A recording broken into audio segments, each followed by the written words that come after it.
Hello everyone. आज की studio में हम नालंदा यूनिवर्सिटी में पीजी एडमिशन्स के बारे में डिस्कस करने वाले हैं। सेशन 2025-26 के लिए नालंदा यूनिवर्सिटी ने अपना एप्लीकेशन फॉर्म जारी कर दिया है और लास्ट डेट जो है आपका फॉर्म फिल करने का वो 31 मार्च 2025 है। और इस बार 10 से भी ज़्यादा कोर्सेज ऑफर किए जा रहे हैं पीजी में इस यूनिवर्सिटी के द्वारा।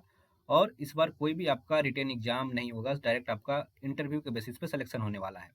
तो इस यूनिवर्सिटी में एडमिशन्स के लिए आपको क्या-क्या एलिजिबिलिटी क्राइटेरिया है, कैसे आपको एडमिशन प्रोसेस कंप्लीट करना है, क्या आपका फी स्ट्रक्चर होगा, आपका इंटरव्यू किस प्रकार से ऑर्गेनाइज किया जाएगा, ये सारी डिटेल्स आज की वीडियो में हम डिस्कस करने वाले हैं। तो वीडियो में लास्ट तक बने रहें। अगर आप हमारे चैनल पर पहली बार आए हैं तो चैनल को सब्सक्राइब कर लें और बेल आइकन को दबा दें, जिससे हमारी नोटिफिकेशन आपको सबसे पहले मिल जाए। तो आइए आज की वीडियो को हम शुरू करते हैं। सबसे पहले हम इसके ऑफिशियल वेबसाइट पे विजिट कर लेते हैं। एक चीज़ मैं आपको बता दूं कि काफ़ी सारे बच्चों को नालंदा यूनिवर्सिटी के बारे में नहीं पता होगा। तो यह एक सेंट्रल यूनिवर्सिटी है जिसका इनॉग्रेशन पिछले साल ही किया गया है। तो ये एक सेंट्रल यूनिवर्सिटी, आप इस चीज़ का ध्यान रखिएगा। अब हम इसके एडमिशन प्रोसेस के बारे में डिस्कस कर लेते हैं।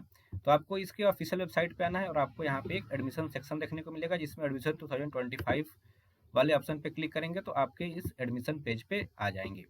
यहाँ पे आपको सारा डिटेल्स एडमिशन्स के रिगार्डिंग मिल जाएगा। तो इस बार किस किस कोर्स में आपका एडमिशन लिया जाएगा, इसके बारे में मैं डिस्कस कर लेता हूँ सबसे पहले। तो आप यहाँ पे देख सकते हैं मास्टर्स में आपका एमए, एमएससी और एमबीए इस कोर्स में एडमिशन लिया जाएगा। इसमें कौन कौन सा सब्जेक्ट ऑफर किए जा रहे हैं, इस चीज़ को समझ लीजिए। सबसे पहला है एमए इन हिंदू स्टडीज, जो कि आपका ड्यूरेशन इसका 2 साल का है। मैक्सिमम कोर्सेज का ड्यूरेशन आपका 2 साल का है, कुछ का 1 साल एक्स्ट्रा भी दिया गया है, तो उसको मैं अलग से डिस्कस कर लूँगा। नेक्स्ट है आपका MA in world literature. Next है MBA in sustainable development and management. Next is MSc in ecology and environment studies. Next MA in historical studies. MA in Buddhist studies, philosophy and comparative religions. MA in international relation and peace studies. MA in archaeology. MA in economics. MA MSc in mathematics. MA in philosophy and MA in Hindi. तो ये कुल courses है जो इस बार offer किया जा रहा है। तो आप इस सभी कोर्सेज के बारे में इसके वेबसाइट पे आकर विजिट करके इसके सेक्शन में जाकर देख सकते हैं। मैं यहाँ पे सिर्फ एडमिशन प्रोसेस के बारे में भी डिस्कस करूंगा। तो ये लिस्ट ऑफ कोर्सेज आपको देखने को मिल जाएगा। इसके अलावा पीएचडी कोर्सेज भी यहाँ पे ऑफर किए जा रहे हैं, तो मैं इसको नेक्स्ट वीडियो में डिस्कस करूंगा। अभी सिर्फ मैं पीजी कोर्सेज के बारे में डिस्कस कर रहे हैं। नेक्स्ट हम डिस्कस करेंगे अब एलिजिबिलिटी क्राइटेरिया के बारे में। तो क्या एलिजिबिलिटी क्राइटेरिया है इन सभी कोर्सेज का, इसको हम समझ लेते हैं। तो जो भी बच्चे यहाँ पे पीजी कोर्सेज में एडमिशन लेना चाहते हैं, उनके लिए एक सिंपल सा एलिजिबिलिटी क्राइटेरिया रखा गया है कि जो भी बच्चे मास्टर कोर्सेज में एडमिशन लेना चाहते हैं, उनको 10+2+3 का जो कोर्सेज है, मतलब जो ये एजुकेशन सिस्टम है, यानी कि आपका 10 होना चाहिए, उसके बाद से 2 साल का इंटर होना चाहिए और 3 साल का कोई ग्रेजुएशन कोर्स होना चाहिए। तो इसके बाद आप यहाँ पे एलिजिबल हैं। इसके अलावा किसी के पास 4 साल का बैचलर है, वो भी बच्चे यहाँ पे एलिजिबल है। मेनली आपको क्या होना चाहिए, उसमें 55% मार्क्स होना चाहिए या फिर 2.2 आउट ऑफ 4 जीपीए आपका स्कोर होना चाहिए, तो आप इसके लिए एलिजिबल हैं। यहाँ पे क्लियरली मेंशन किया गया है कि student from any stream that is humanities, science, engineering, management, law etcetera can apply for any program, however student may not apply for more than 2 program. यानी कि अगर आप कोई भी कोर्स इसमें से किए हैं तो आप इस बार इसके सभी पीजी कोर्सेज में अप्लाई कर सकते हैं, जो आपका चॉइस हो। लेकिन एक स्टूडेंट मैक्सिमम 2 प्रोग्राम के लिए अप्लाई कर सकता है, इस चीज़ को आप समझ लीजिए। इसके अलावा जो भी बच्चे यहाँ फॉर्म फिल करेंगे, उनको 2 डॉक्यूमेंट देना है। सबसे पहला है सेल्फ इंट्रोडक्शन या फिर बायो नोट स्टेटमेंट आपको, यानी कि सेल्फ इंट्रोडक्शन एक रिटन में देना होगा, जो कि मैक्सिमम 250 वर्ड्स का होना चाहिए। नेक्स्ट है आपका स्टेटमेंट ऑफ पर्पस भी आपको देना है यहाँ पे। इसमें क्या लिखना है कि why do you want to study at Nalanda university, 100 word में। और the next is the reason for choosing the programme, आप जिस प्रोग्राम को चूज कर रहे हैं उसको प्रोग्राम को चूज करने का क्या रीजन है, इसके बारे में आपको लिखना है 300 से लेकर 500 वर्ड्स के बीच में। इसके अलावा जो बच्चे इंग्लिश स्पीकिंग कंट्रीज से नहीं बिलोंग करते हैं, क्लियरली यहाँ पे लिखा गया है कि proof of English proficiency is required for students coming from non English speaking countries medium. तो जो बच्चे यहाँ पे नहीं किए हैं इंग्लिश मीडियम से पढ़ाई, या फिर ऐसे कंट्रीज से आ रहे हैं जहाँ पे इंग्लिश स्पीकिंग नहीं है, तो उनको यहाँ पे एक कोई प्रूफ देना होगा, या आप देख सकते हैं क्या क्या आप यहाँ पे प्रूफ दे सकते हैं। इसके अलावा जो बच्चे एमबीए में एडमिशन लेना चाहते हैं, उनके लिए थोड़ा सा अलग एलिजिबिलिटी दिया गया है, इस चीज़ को समझ लीजिए। For Indian students a minimum of 70 percentile in CAT और जेट और मैट इज रिक्वायर्ड, यानी कि आप MBA में एडमिशन लेना चाहते हैं तो आपको इस तीनों में से कोई भी आपको एक एग्जाम देना होगा।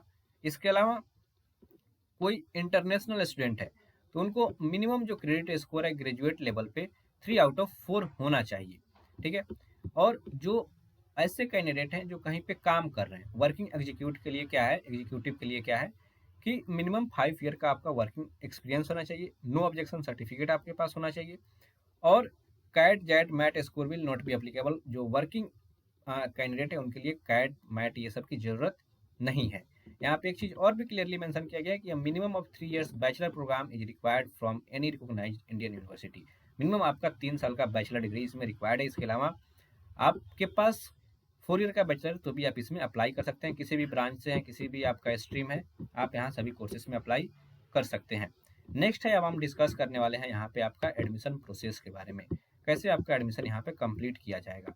तो आप यहाँ पे देख सकते हैं the entire application process for admission is paperless and online in keeping with the university. मतलब आपको जो भी है आपको ऑनलाइन फॉर्म फिल करना है, सभी डिटेल्स आपको ऑनलाइन फिल करने के बाद जो आपका एडमिशन प्रोसेस है, इस चीज़ को मैं समझ लेता हूँ। सिलेक्शन ऑफ कैंडिडेट आपका कैसे लिया जाएगा, फॉर्म कैसे फिल करना है, ये आप यहाँ पे देख सकते हैं, पेमेंट कैसे करना है, ये चीज़ भी आप आकर यहाँ पे देख सकते हैं। अब कैसे आपको सिलेक्शन होगा इसके बारे में डिस्कस करते हैं। तो short listed applicant will called for interview in person और थ्रू वीडियो कॉन्फ्रेंसिंग। यानी कि आपका हो सकता है कि ऑफलाइन भी इंटरव्यू ऑर्गेनाइज किया जाए, या फिर हो सकता है कि ऑनलाइन भी आपका इंटरव्यू ऑर्गेनाइज किया जाए, और आपका सिलेक्शन जो है वो प्योरली मेरिट बेसिस पे लिया जाएगा। इसके अलावा selected candidate will be recommended for provisional admission for the academic year, मतलब 25-26 एकेडमिक ईयर के लिए आपका एडमिशन यहाँ पे लिया जाएगा। इसके अलावा एक चीज़ और भी यहाँ पे क्लियरली मेंशन किया गया है कि university reserve the right to admit not admit without specifying any reason. अगर यूनिवर्सिटी चाहेगा तो आपका एडमिशन लेगा, या फिर नहीं चाहेगा तो वो उसका एडमिशन कैंसिल भी कर सकता है। यानी कि मेनली इसमें इस चीज़ को समझना है कि आपका जो भी एडमिशन होगा वो इंटरव्यू के बेसिस पे लिया जाएगा। इसके अलावा यहाँ पे selected candidate will be intimated through email. जो भी बच्चे का सिलेक्शन होगा उनको ईमेल के द्वारा नोटिफिकेशन दे दिया जाएगा। अब हम डिस्कस करते हैं इसका मेन फी स्ट्रक्चर के बारे में। तो फी स्ट्रक्चर जो है इसके बारे में डिस्कस कर लेते हैं। सबसे पहला ये है MBA प्रोग्राम के लिए फी स्ट्रक्चर। जो बच्चे MBA में अप्लाई करना चाहते हैं और वो इंडियन है, फॉरेन नहीं है, इंडियन है, तो उनके लिए यहाँ पे अलग अलग चार्जेज बताया गया। मैं यहाँ पे टोटल चार्जेज देख लेता हूँ। तो जो बच्चे MBA में है उनका 1 साल का फी यानी कि फर्स्ट ईयर का फी है वो 1,17,000 है, और सेकेंड ईयर का फी है 1,05,000 रुपीज। टोटल फी आपका 2,22,000 आपको फी 2 साल को लगेगा। ये सिर्फ आपका कॉलेज फी है। हॉस्टल फी मैं आगे डिस्कस करने वाला हूँ। ये है आपका इंटरनेशनल स्टूडेंट के लिए। तो जो इंटरनेशनल स्टूडेंट है उस चीज़ को ये समझ लेते हैं, यानी कि $3,422 उनको टोटल चार्जेज लगेगा। अब जो बच्चे मास्टर यानी कि MA MSc प्रोग्राम करना चाहते हैं उनका क्या फी स्ट्रक्चर है, तो उनको फर्स्ट ईयर में 73,000 फी देना होगा, और सेकेंड ईयर में 61,000, यानी कि टोटल आपका 1,34,000 फी आपको देना पड़ेगा। आप देख सकते हैं ये 1,34,000 है, और वहीं अगर MBA का फी था तो ये 2,22,000, यानी कि MBA का फी आपका इससे ज़्यादा फी है। अब हम डिस्कस करेंगे ये आपका MA MSc ये इंटरनेशनल स्टूडेंट के लिए है। इस चीज़ को आप स्क्रीनशॉट ले सकते हैं। नेक्स्ट हम डिस्कस आपको अब यहाँ पे करेंगे हॉस्टल फी के बारे में। रेसिडेंशियल एंड मील चार्जेज पर सेमेस्टर, यानी कि जो बच्चे यहाँ पे हॉस्टल लेते हैं उनके लिए क्या चार्जेज लगेगा। तो अगर कोई बच्चा single seater air condition room लेता है तो उनको 31,000 लगेगा रेसिडेंशियल चार्जेज, और आपका जो मील चार्जेज है ये 22,420 रुपीज लगेगा। ये पर सेमेस्टर का आपका हिसाब है। नेक्स्ट, अगर कोई बच्चा ट्विन शेयरिंग यानी कि 2 सीटर रूम लेता है एयर कंडीशन रूम, तो उनको 22,500 रेसिडेंस चार्ज लगेगा, और उनको मेस चार्ज 22,420 रुपीज आपका लगेगा। यानी कि ये 4.5 यानी कि 4.5 मंथ का सेमेस्टर होगा, और ये फी जो है ये 4.5 मंथ का फी आपको लगेगा। वहीं इंटरनेशनल स्टूडेंट का फी स्ट्रक्चर कुछ इस प्रकार है, आप इस चीज़ को देख सकते हैं। इसके अलावा आपको फी पेमेंट कैसे करना है, तो ये आपका मोड ऑफ पेमेंट भी दिया गया है। आप जैसे कंफर्टेबल हो इस दोनों मोड में, आप किसी भी मोड के थ्रू इसका पेमेंट कर सकते हैं। इसके अलावा आप यहाँ पे देख सकते हैं इसका एक एडमिशन ब्राउचर भी दिया गया है। एडमिशन ब्राउचर में मेनली आपका एक PDF जारी किया गया है, जिसमें आपको एडमिशन के बारे में डिटेल्स दे रहा है। तो मैंने सारा डिटेल्स जो भी एडमिशन के रिगार्डिंग है उसके बारे में डिस्कस कर लिया। इसके अलावा इसमें अलग अलग टाइप का स्कॉलरशिप भी प्रोवाइड किया जाता है, तो मैं उसको किसी नेक्स्ट वीडियो में डिस्कस कर लूँगा कि कैसे आपको यहाँ पे स्कॉलरशिप प्रोवाइड किया जाता है, उसका क्या एलिजिबिलिटी होता है, आप कैसे इस स्कॉलरशिप को अचीव कर सकते हैं। तो आज की वीडियो में बस मेनली हमें नालंदा यूनिवर्सिटी के एडमिशन के बारे में डिस्कस करना था। अगर आप इसको इस यूनिवर्सिटी के रिगार्डिंग कोई भी डाउट है या फिर कोई भी आप इन्फॉर्मेशन लेना चाहते हैं, तो अपना डाउट हमारे कमेंट बॉक्स में ज़रूर डालें, मैं उसका रिप्लाई देने का कोशिश ज़रूर करूँगा। तो मिलते हैं नेक्स्ट वीडियो में, टिल देन बाय बाय।